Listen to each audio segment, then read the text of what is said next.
Howdy folks, welcome to Bullish on Farming. Today's June 21st and our cows are swimming in grass, baby. Those of you who've seen the video leading up to this, we've entered a small field. It's about 1.5 acres, and because the feed's so high and we know it's going to be around at least 2 months before we're back in this field again, we're giving it a high density graze. Now, going back in time, I could have tightened up a bit harder. You know, we didn't trample down everything. It's going to be hard to find seed head though.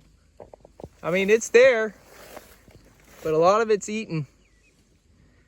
And so, you know, this stuff on the next pass isn't going to offer too much. Might grow out seed head again, dry out, become brown, but that just will add some fibrous material to their diet, because you better believe there's going to be green in this pasture. There's going to be a mix of brown and green, and that's all right.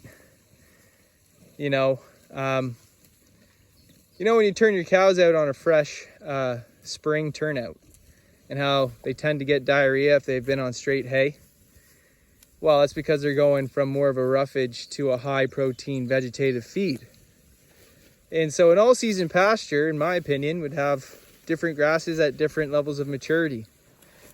And so that's not a bad thing. You see the cows, this steer here, just going down on seed head. All three of these girls here. One guy in the front. But that's because it's part of their diet. It's not like they're not supposed to be eating it. So, you know, there's always going to be green because we're going to have well-rested pastures. And sure, of course, we're going to want to trample a lot of this down.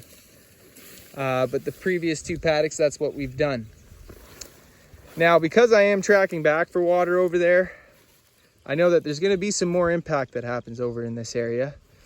But it's not going to be favored because, you know, this is about 1.5 times the size of the paddock that I have been using in the past 2 sections. And so I'll probably keep them in 1.5 times longer, which is about 1.5 days. And maybe even a bit longer, but we want to keep moving because we got more field yet to graze to finish our first lap. Now, am I upset that we're still on our first lap and it's June 21st? Absolutely not. Those fields, and I think there's about 2 of them that haven't been grazed yet, they're going to be mature, not overly mature. It's going to look like this, maybe not quite as lush of growth, but still a great field. Be a bit too much to walk over there now.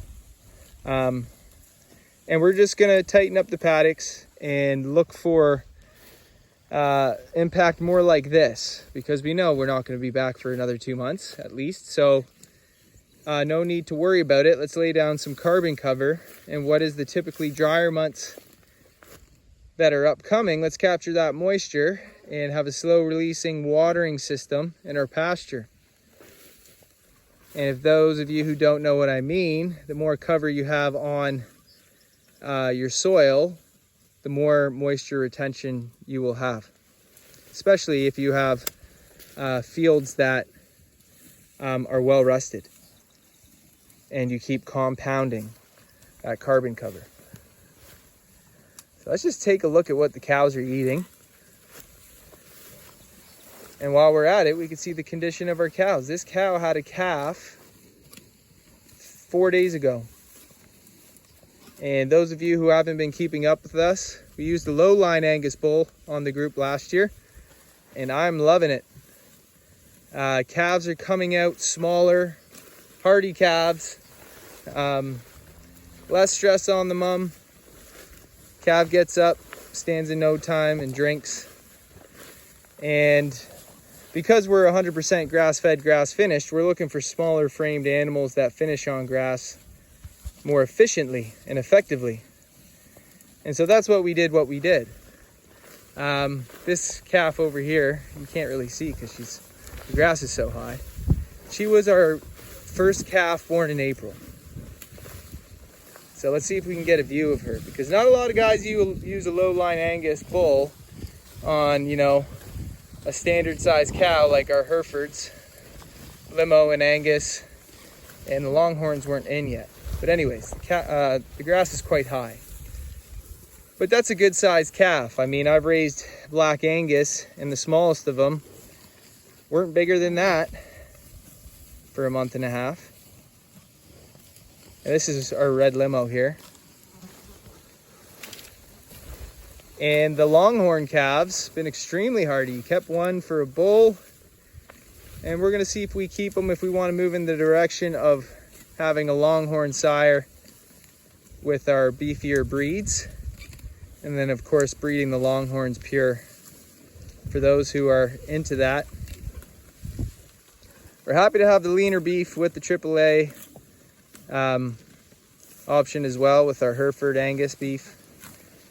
And that's another reason why I went for low-line Angus and not for like a small heritage bull. The Angus, low-line Angus is still 100% Angus genetics. So you get the same carcass quality of its well-known fat and marbling, and you stay with a beefy breed that's recognized and well-known, and not get into those gamier beefs, which longhorn would be. But again, it's a different option. So I'm not planning on breeding a low-line bull to the longhorns, so it's kind of switched things up a bit. I'm not fully set on using a longhorn bull either. So I'm not taking that too religiously. We'll see what seems right. I like longhorns. I like their hardiness. They're a pure grass-fed cow, that's for sure. And still more to discover about them, but I'm still a fan of Hereford Angus. I've ran them for years. And with a good quality of life, you know, you're always going to have animals that don't perform as well.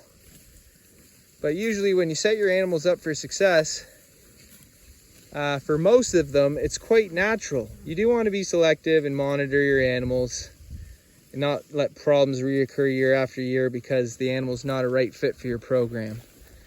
But remember, these animals evolved over millennia. And because, although some of them, a lot of them, have been domesticated and have lost their self-preservation qualities to a certain degree, a cow's still a cow. So if you're intentional about your grazing system and the type of animals you're picking up from the get-go, and you're intentional about your calving program and how the routine of your animals works, what their lifestyle is. You know, it's all related to being able to establish animals that perform well on grass.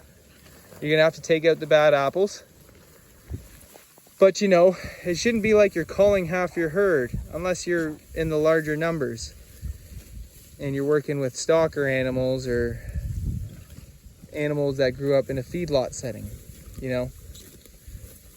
But anyways, there's no wrong or right way. You just got to do what works for you and be intentional in what you're doing.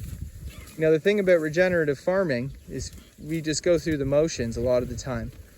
But you have to remain intentional to stay sharp, because you constantly have to be ready to adapt, and you have to be listening to your program, listening to how the land's responding to your management style. And sure, intend to integrate regenerative management, but also to be one with the process that you are participating in. And so that's what I mean about being intentional. Is not just doing what you know, but being open and receptive to learning more about how you can be doing what you're doing better. And a lot of that is just feedback from your experience. You can't get it in a book. Sure, it's going to light a fire in you. You're going to go out and want to farm or maybe change the way you're farming. But if you're doing it for the love of the game every day, in my eyes, you're going to get better no matter what, because your intention is to be the fullness of expression in that direction. There's a calf going for seed head. I can't quite get it, but yeah, notice the calves grazing like as early as day 3. So love having the calves pop out on pasture, and we're a little late now, but hey, Still some to go. That's the way it is, and when you're sending beef throughout the year, it helps when they're not all ready to butcher at one time. So anyways, folks, I'd like to say thanks for stopping by, and God bless you all. I'll see you on the next one.